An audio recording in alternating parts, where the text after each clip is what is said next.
Mathematics class 12 text 2 की exercise है part 2 question number 23।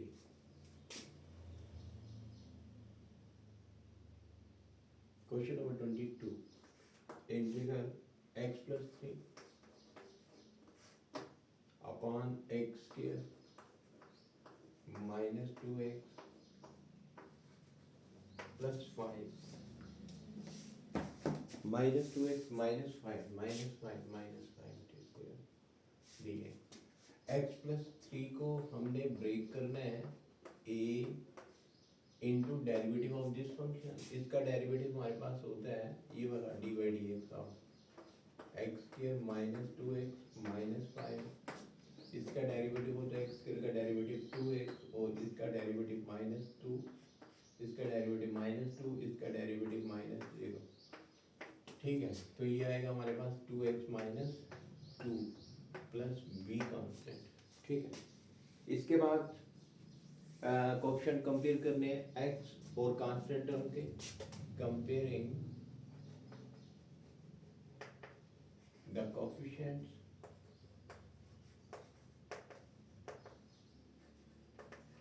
Of x and constant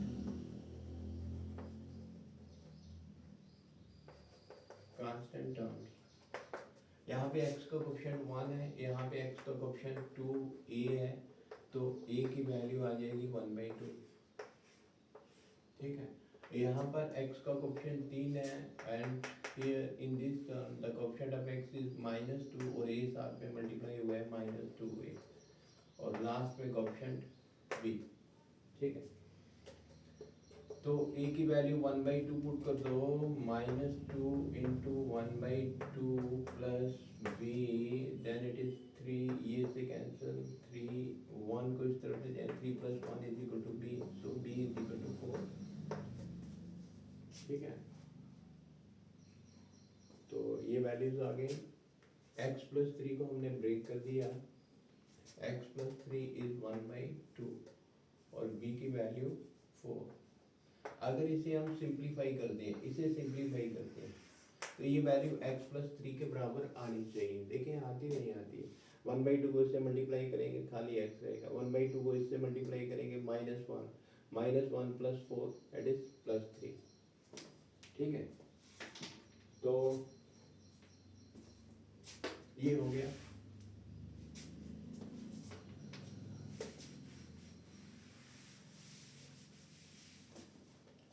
तो x + 3 upon x square -2x - 5 dx plus c constant. इस plus c को हमने break कर दिया, इसमें 1/2 2x - 2 plus 4 upon x square -2x - 5 dx। अब इसे अलग अलग करके लिख सकते हैं, 1/2 2x - 2 upon x square -2x - 5 dx plus ये 4 इंटीग्रल, ये 4 बाहर और 1/x² -2x - 5 dx plus c constant.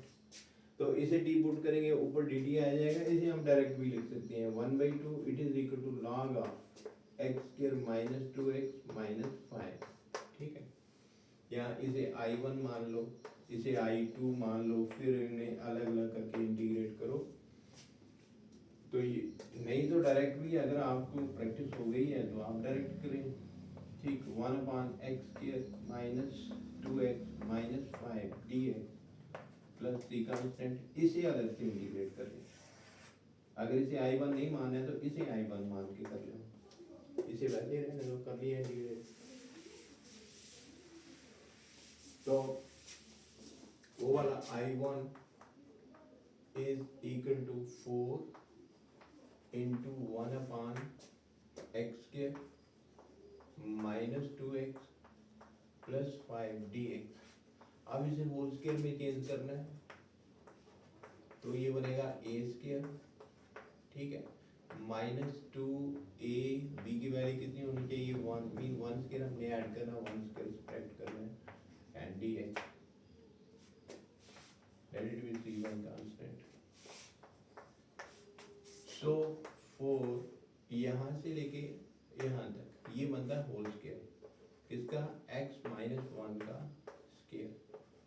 Plus ये बनता हमारे पास 4 और ये आ जाएगा 2 का स्क्वायर dx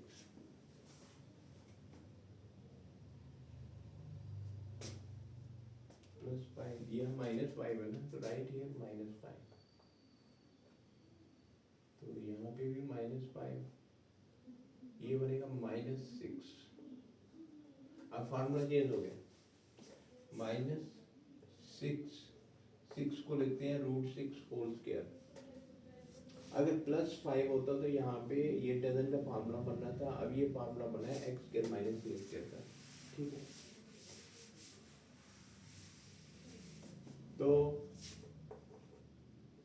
इसे पुट करेंगे t के बराबर, put x - 1 = t and so dx = dt, then it is 4 1/t² minus √6 whole square dt plus c1 constant.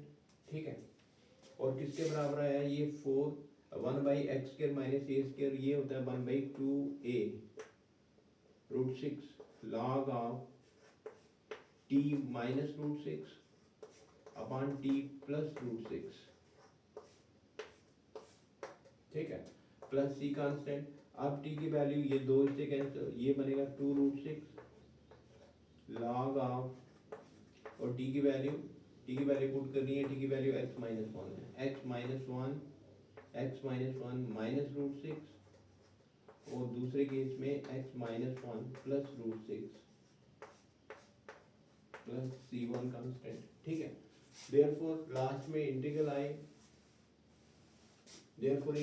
i is equal to, तो ये था ना हमारे पास, तो ये किसके बराबर था, i1 जो पहला वाला वो था लॉग में,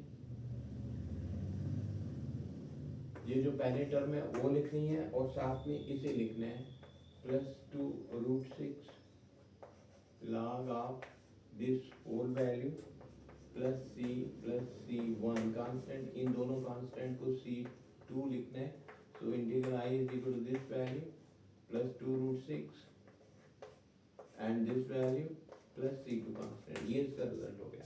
ठीक है,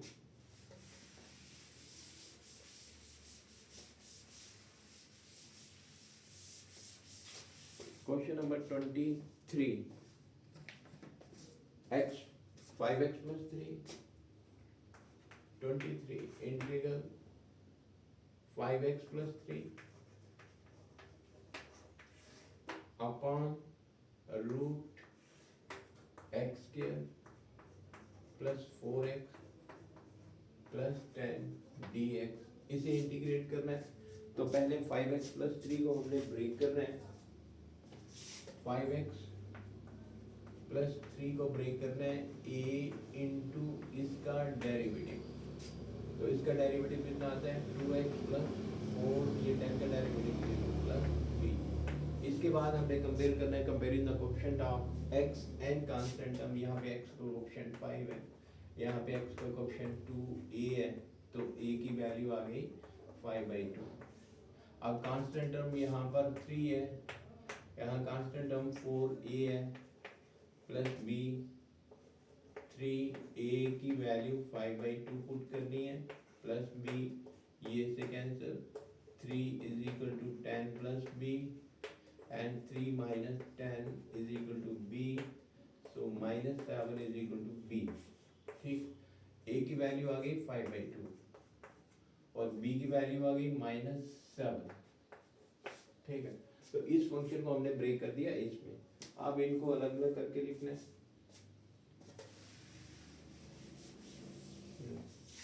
integral 5x plus 3 upon square root of x² plus 4x plus 10 dx plus c constant, इसे हम लिख सकते हैं इस तरीके से 5/2 bracket 2x plus 4 -7 upon √x² plus 4x plus 10।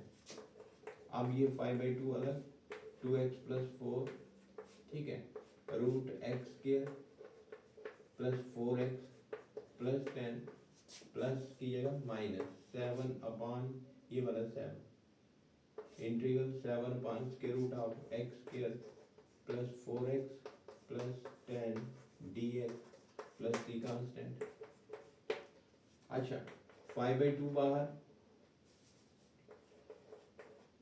Integral 2x plus 4 upon square root of x square plus 4x plus 10 dx minus 7 बाहर, integral 1 upon square root of x square plus 4x plus 10 dx plus C constant. अब इसे integral I1 मान लो, इसे integral I2 मान लो, उसके बाद इसे integrate कर देना। ठीक है, तो I1 को अलग से इंटीग्रेट करेंगे। ठीक है, integral I1 is 5/2 integral sign ये था 2x प्लस 4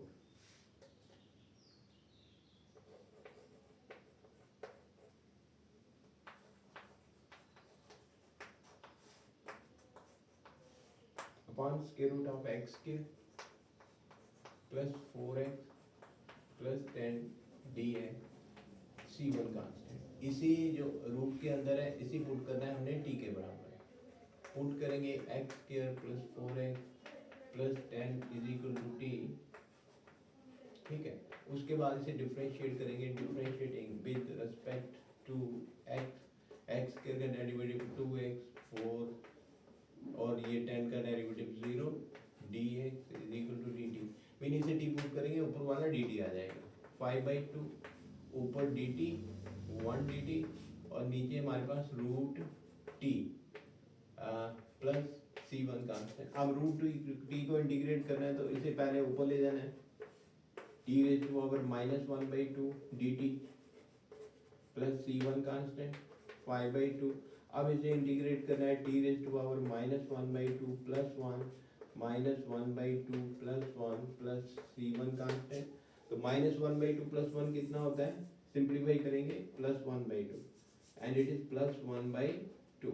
ठीक है, अब इसे लिखते हैं 5/2 और ये 2 ऊपर 2/1 और t की वैल्यू पुट करनी है और t की वैल्यू हमारे पास ये वाली वैल्यू है x square plus 4x plus 10 root में ये कैंसिल और ये इसका रिजल्ट क्या आ गया, I1 इंटीग्रल किसके बराबर आ गया, I1 इंटीग्रल हमने निकाल लिया है, ये आया 5 root x square plus 4x plus 10। इसके बाद I2 को अलग से निकालेंगे, इंटीग्रल I2 इंटीग्रल -7 भी है, -7 1 upon square root of x square plus 4x plus 10 dx plus C2 constant. इसके बारे में सोचना है कि इसे हम परफेक्ट स्क्वायर में कैसे चेंज करना है। ठीक है, a स्क्वायर प्लस 2ab कितना होना चाहिए कि 4x हो जाए 2 4x मीन इसके स्क्वायर को हमने ऐड करना है और इसके स्क्वायर को सब्ट्रैक्ट करना है dx plus C2 constant -7 integral 1 upon square root of यहाँ से लेके यहाँ तक ये बनता है x प्लस 2 का स्क्वायर और यहाँ से लेके यहाँ तक कितना बनता है 6 को लिख सकते हैं √6 whole square dx plus C2 constant. अब इसे पुट कर देना है, put x plus 2 is equal to t, so dx is equal to dt। ठीक है, then it is -7 integral 1 upon square root ये बनेगा t स्क्वायर और वो आएगा √6 whole square dt plus C2 constant. अब ये फार्मूला हमारे पास हो गया 1 upon square root of x square plus a square. Square root ज़्यादा फार्मूला किसी बच्चे को 1 upon square root of x square plus a square dx ये होता है log of x plus square root of यही value x square plus a square mod में plus सी constant, ठीक है। then this value becomes -7 and it is log of x की जगह t plus square root of t square plus √6 whole square plus C2 constant -7। अब last t की value put कर रही है, value of t is equal to x plus 2, it is x plus 2। यहाँ पे भी x प्लस 2 पुट करना है हमने, प्लस √6 होल स्क्वायर पार्ट में plus C2 constant and -7 it is log of x plus 2।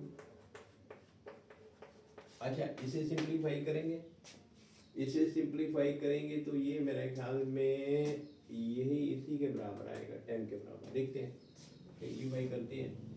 x plus 2 का whole square कितना बनता है, x square plus 4x plus 4 और ये वाला √6 का whole square 6, then it is x square plus 4x plus 10 इसी के बराबर आएगा जहाँ से हमने शुरू किया था, x square plus 4x plus 10 plus C2 constant, ठीक है। तो ये हमारे पास इंटीग्रल I2 आया, तो integral I is equal to I1 plus I2। I1 हमारे पास ये है 5√x square plus 4x plus 10 plus यहाँ -7 था ना, तो -7 को हमने I2 के साथ में ले लिया तो फिर यहाँ पे प्लस आ जाएगा। प्लस के बाद ये वाला -7 ब्रैकेट में लिखेंगे, मल्टीप्लाई होगा तो -7 में चेंज हो जाएगा, -7 and it is log of mod x plus 2 plus square root of x square plus 4x plus 10 mod में प्लस 3 कांस्टेंट C1 C2, इन तीनों कांस्टेंट को एक कांस्टेंट में चेंज करना है, where value of C3 is equal to this one. तो ये था क्वेश्चन, हुआ कंप्लीट। तो कोशिश की है कि आप बच्चों को जो भी इसकी डिफिकल्टीज आती हैं इंटीग्रेशन में, है क्वेश्चन ये सारे के सारे रहते हैं, तो कोशिश कर रही हैं आप बच्चों ने इन क्वेश्चंस को बार बार रिपीट करने की। बार बार रिपीट करेंगे तो यही क्वेश्चन आपके लिए आसान बन जाएंगे। अगर समझ में आता है आप बच्चों को तो आपने लाइक और सब्सक्राइब भी करना है। Thank you.